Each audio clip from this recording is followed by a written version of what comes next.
sekali.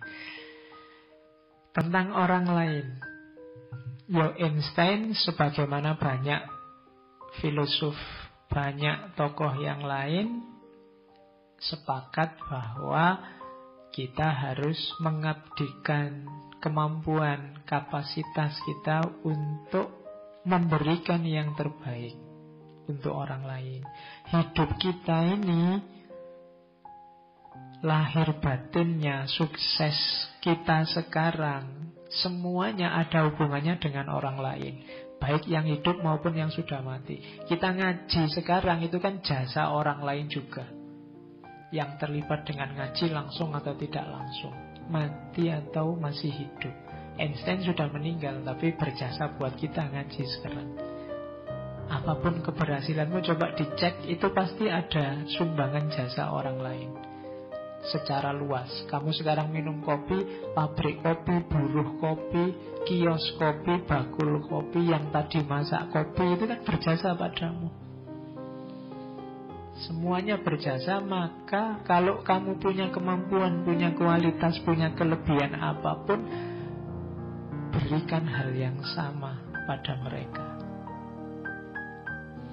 Aku harus mendorong diriku memberikan hal yang sama sebagaimana telah aku terima dan masih aku terima. Einstein ini agak pendiam, agak introvert, ya, tapi tetap kalau ditanya kita harus bermanfaat dengan orang lain, iya. Kita harus hidup yang didedikasikan untuk orang lain. Meskipun begitu tetap harus hati-hati, katanya Einstein, menjauhlah dari orang-orang yang negatif. Kenapa? Mereka punya masalah untuk setiap solusi. Ya, kan kebalik. Kalau orang-orang positif itu mereka punya solusi untuk setiap masalah. Tapi orang-orang yang negatif, dia punya masalah untuk setiap solusi. Barang sudah beres, jadi masalah lagi. Sudah terjawab, cari masalah lagi. Hidupmu tidak akan tenang kalau ketemu orang-orang yang negatif. Menjauh saja. Nyari orang-orang yang menyenangkan, yang positif, biar kita tidak terjebak di hidup yang serba gelap. Hari ini kan banyak orang yang selalu nemu masalah untuk setiap solusi. Ada apa saja yang sebenarnya sudah beres, tapi terus lahir masalah baru, lahir masalah baru. Kita mau buang-buang waktu tidak penting untuk hal-hal, pertanyaan-pertanyaan, masalah-masalah yang tidak relevan untuk hidup kita. Nah, ini keluhannya Einstein pada orang lain. Sebenarnya keluhan tentang dirinya sendiri. Pemahamanku tentang keadilan sosial dan tanggung jawab sosial anehnya selalu tabrakan dengan kenyataan hidupku yang kurang kontak langsung dengan orang lain dan komunitas lain. Aku ini nyuruh-nyuruh orang baik dengan sesama. Aku sendiri agak pendiam, agak introvert.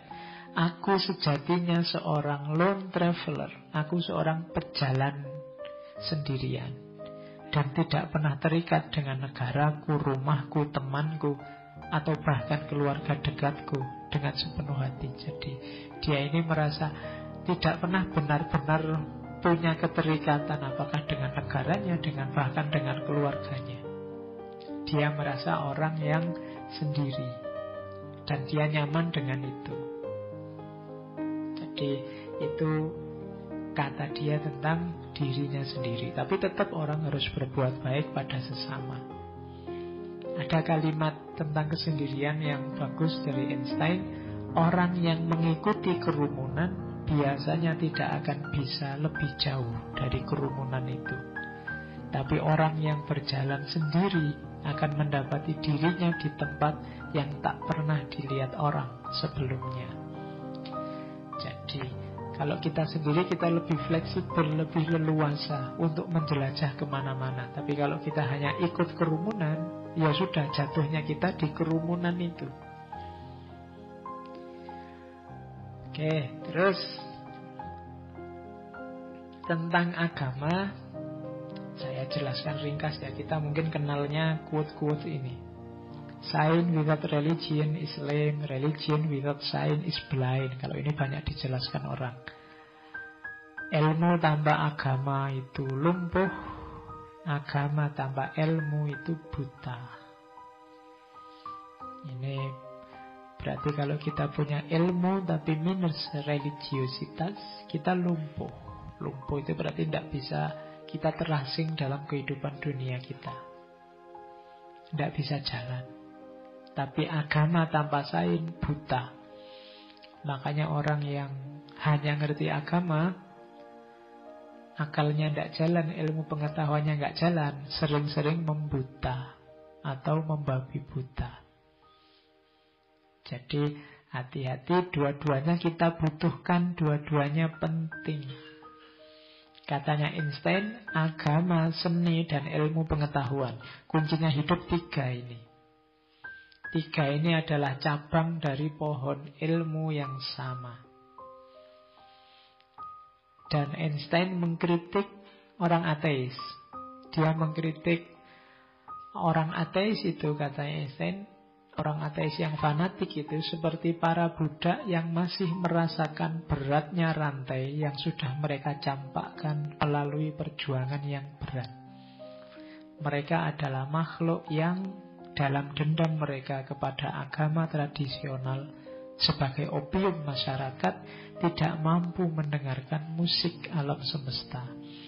Jadi ini kritiknya Einstein. Orang ateis itu kayak orang budak yang masih merasakan ada rantai. Jadi ateisme di awal modern yang dikritik oleh Karl Marx sebagai candunya masyarakat itu kan berawal dari agama yang sangat membelenggu kehidupan. Jadi agama yang membuat orang tidak bisa bangkit, tidak bisa berjuang. Agama yang membuat orang lemah. Terus orang memberontak sehingga agamanya ditinggal, dia ingin berjuang.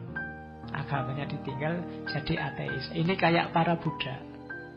Harusnya kalau sudah bebas, mungkin logikanya Einstein, ya beragamalah secara bebas. Tapi orang ini tidak mau beragama. Kenapa? Masih terbayang-bayang belenggunya. Jadi kritik Einstein, ateis itu kayak para budak yang masih terbayang-bayang, masih merasakan beratnya rantai. Orang jadi tidak mau beragama karena terbayang-bayang kekangan agama sebelumnya. Padahal kalau dia mau jeli mendengarkan suara musik alam semesta, memahami alam sekelilingnya, dia akan tahu bahwa alam yang tidak kebetulan ini pasti ada yang mengatur. Nah, itu kritiknya pada ateis.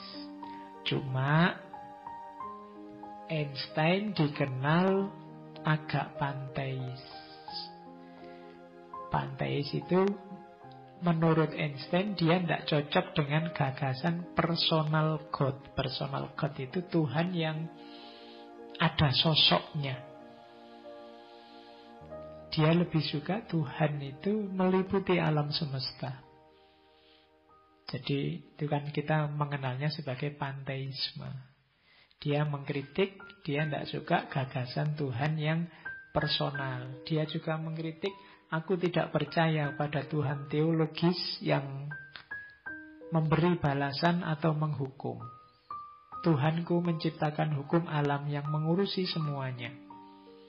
Alam semesta ciptaannya tidak berjalan asal-asalan, namun dengan hukum yang tak bisa dikalahkan. Jadi bagi Einstein, gambaran Tuhan yang menyiksa apa memberi pahala itu dia tidak terlalu cocok. Dia lebih cocok Tuhan yang memberi sunnatullah, hukum alam yang sudah tertib, teratur, rapi. Kalau kamu melakukan kejelekan, efek jeleknya akan kamu rasakan. Kalau kamu melakukan kebaikan, efek baiknya akan kamu rasakan di alam semesta ini. Jadi Einstein lebih suka konsep ketuhanan semacam itu, bukan konsep ketuhanan yang personal, yang menakut-nakuti atau mengiming-imingi. Tapi Tuhan yang punya sunnatullah, tapi Tuhan yang meliputi alam semesta. Itu pandangannya Einstein tentang Tuhan. Nanti ada beberapa tulisannya tentang itu.